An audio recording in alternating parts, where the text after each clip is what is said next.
The movie starts in 1984 when flight JL-50 is taking off from Kolkata. However, halfway through the flight, they start experiencing heavy turbulence and bad weather. Suddenly, the communications are cut off and the plane is lost without a trace.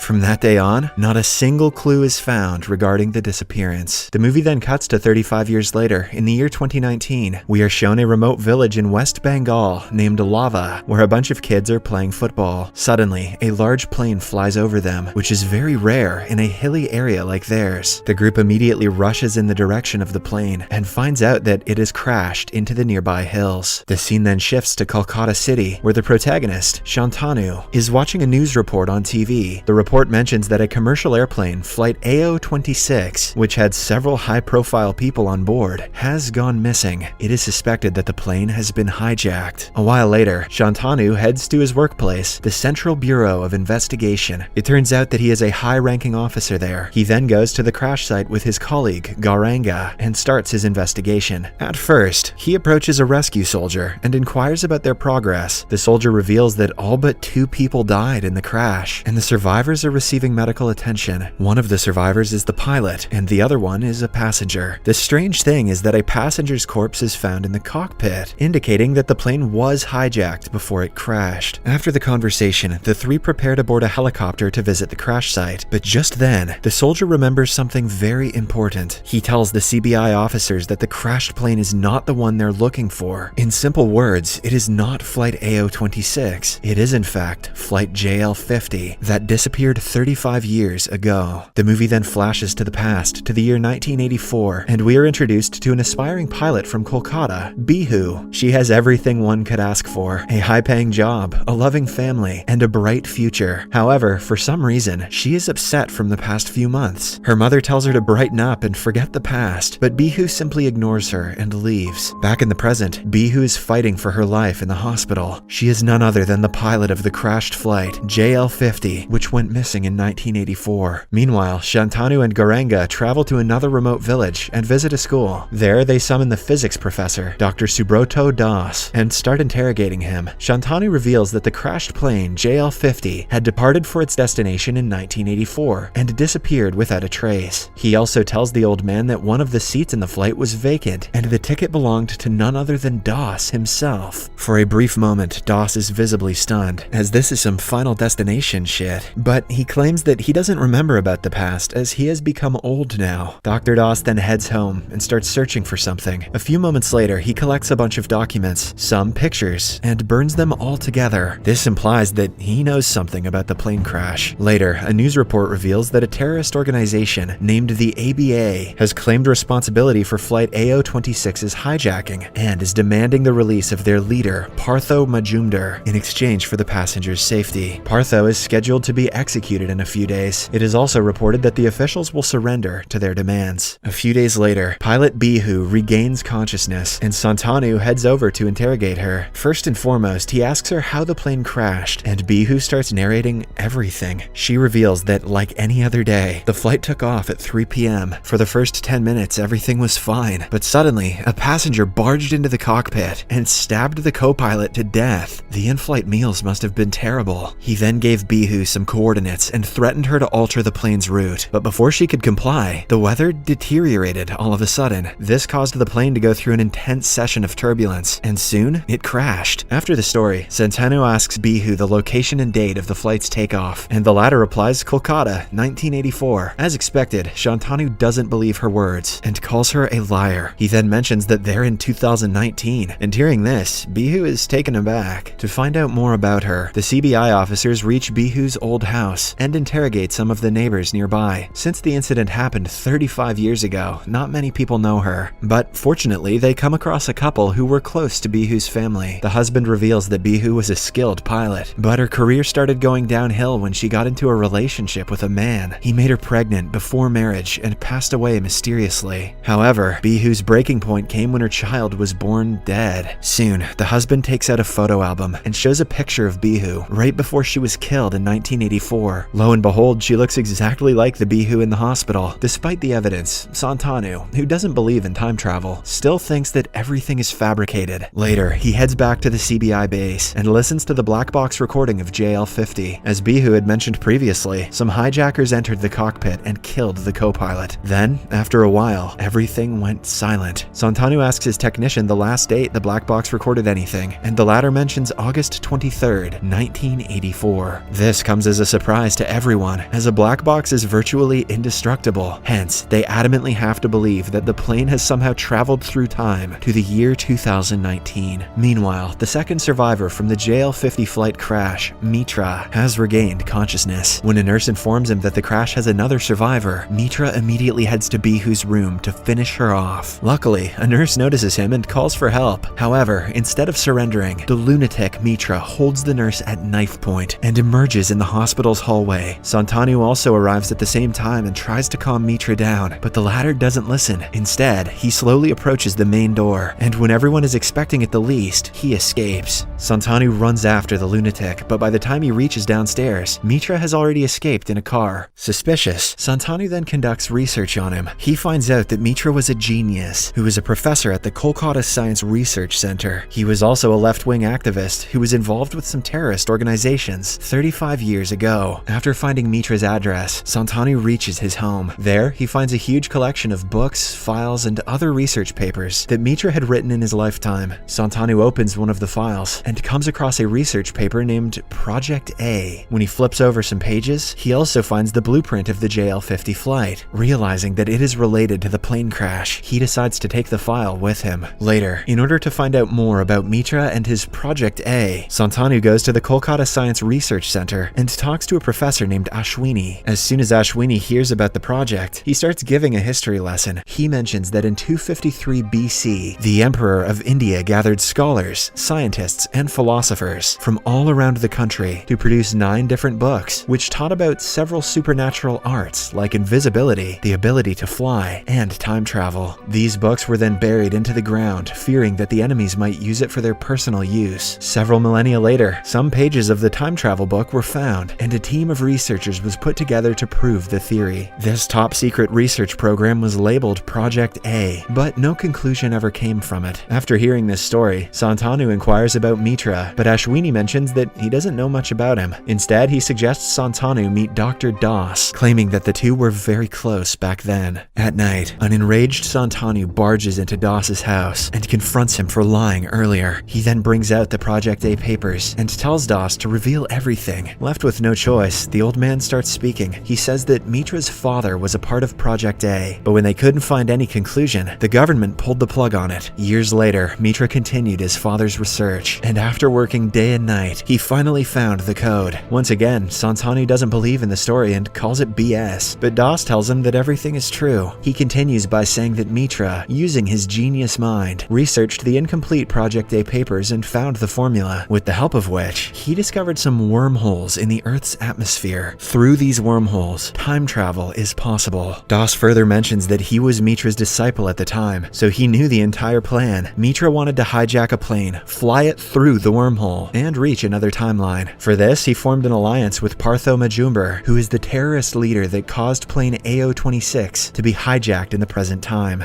At last, Das concludes by saying that he didn't board the flight because he became scared. He sensed that the experiment would go wrong, and so it did. Mitra had hoped to return back with the flight in 35 hours, but his calculations turned out to be wrong, and the plane vanished for 35 years. Getting math wrong in that way makes no sense. Surprisingly, even after all this explanation, Santanu refuses to believe a word, but Das reminds him that the officials have finally agreed to release the terrorist leader, Partho, from custody in 2 days. If he and Mitra reunite, they can use their knowledge and power to cause some serious damage to the country. I don't know though, Mitra seems like an idiot. This time, Santanu appears to be concerned, so Das tells him that there is a way to stop Mitra. He proposes that they enter the wormhole and go back in time to 1984, where they can stop JL-50 from being hijacked. If they succeed, there will be no deaths, and criminals like Partho and organizations like ABA will never exist. Although still hesitant, Santanu agrees. In the following scene, the duo heads to meet Bihu at the hospital, as she is the only one who knows the coordinates to the wormhole. Santanu requests her for the information, but Bihu, who is still shocked that that she has traveled 35 years into the future, doesn't want to comply so easily. After a lot of convincing, she agrees, but only if she is permitted to fly the plane. Santanu clearly doesn't want to give in to her demands, but since this is a top secret mission, and since she is the only pilot anyway, he has no choice but to agree. The next morning, Gauranga arranges an airplane secretly, and the trio sets off on their mission. Santanu still thinks that everything's a joke, but as they are about to reach the supposed wormhole, everything starts shaking. Suddenly, the plane malfunctions, and Bihu is forced to make an emergency landing in an open field. The area seems completely different from the one they just left. Soon, a vintage car arrives, and the three ask for a lift and get in. After a while, they reach Kolkata City, and Santanu finally realizes that they have actually arrived in 1984. The streets, buses, hotels, and the people, everything resembles the 80s. Although Santanu is taken aback by the weird situation, he decides to finish off what they came for. But at first, he wants to grow a mustache. He wants to get something off his chest. At night, he heads to an orphanage, and here it is revealed that Santanu is an orphan who was dropped off at the same orphanage in the year 1984. He waits for a while, and suddenly two men arrive in a car and drop the baby inside. Santanu rushes inside to check if the baby is him from the past, and from a locket, he verifies his assumption. I suspended disbelief for the time travel thing, but the coincidence of this timing is absolutely ridiculous. The next morning, he joins Das and Bihu, and the three start discussing their next step. Das, who is a close confidant to Mitra in the past, reveals that the secret meeting on the JL-50 hijacking is going to take place this evening, in a warehouse outside town. Later, the group reaches the said place and waits for the perpetrators to arrive. While inside the car, Santanu curiously asks Bihu if she saw her stillborn child with her own eyes, but the latter has no answer for this. Bihu simply says that after the delivery she became unconscious, and when she woke up the next day, her parents gave her the bad news that her baby was born dead. Meanwhile, Mitra, Partho, and other thugs arrive at the warehouse, and the meeting commences. Hence, the three make a plan. Das and Santanu will be confronting the thugs inside, while Bihu will be waiting in the car. According to the plan, the two head inside and point their guns at Mitra and his men, but just then, the goons also strike back, initiating a deadly shootout. Fortunately, Santanu uses his superior combat skills and takes down the thugs one by one. In the end, he also takes down Partho, while Dr. Das kills his former mentor, Mitra. Now, with the mission accomplished, Santanu grabs the suitcase containing Project A papers and tries to burn it, but surprisingly, Das holds him at gunpoint and threatens for him to stand back. Here, it is revealed that everything was Das's plan all along. Since the original Project A papers were burned to ashes in the JL-50 crash, the exact coordinates for the time travel wormholes were lost. However, Das was not ready to give up so easily. So when Santanu approached him for interrogation, an idea struck his mind. He decided to use the CBI officer to travel back in time and steal the papers, with the help of which he could gain immortality. What? Das also reveals that the day Mitra escaped from the hospital, he arrived at his house, but instead of helping, Das killed him, hence removing a major obstacle from his path. With this revelation, the two shoot at each other, but Das comes off of it the worst, allowing Santanu to destroy the papers once and for all. He then proceeds to leave with Bihu, but suddenly, all three of them begin experiencing an excruciating, painful sound. It turns out that since Mitra and his men were killed, the plane JL-50 never got hijacked, and hence, the three never traveled to the past. Now, the timeline is rejecting unwanted anomalies, and hence, the three are all teleported back to the present. However, a small change in the past results in a completely different and alternate future. In the final scene, Santanu is shown traveling in AO-26 with his wife, and their plane is not hijacked. In fact, both flight AO-26 and JL-50 were never hijacked, as the villains were killed back in 1984. Santanu and Gaurango even run into each other in the plane, but do not recognize each other. This means that the two never became friends in this alternate reality, and probably Santanu did not even get to join the CBI as an officer. Santanu then arrives at the same orphanage to celebrate his birthday. As he is playing with the kids, an old Bihu approaches him and hugs him tightly. In a shocking turn of events, it is revealed that Bihu's son was not born dead after all. In fact, the child was dropped to the orphanage by Bihu's father, as it was born before Bihu was married, and he feared that the society wouldn't accept her. The child is none other than Santanu himself. However, in the new timeline, after the JL-50 flight returned safely, Bihu's mother eventually told her the truth, and that's how the mother-son duo were reunited. Now, in this timeline, the two have never been apart. The movie ends as Santanu and his mother distribute presents to the orphan kids and play with them, as both are empathetic, happy, and grateful for their new lives. Subscribe for more videos like this, turn on notifications, and leave a like to help the channel out. Thank you for watching.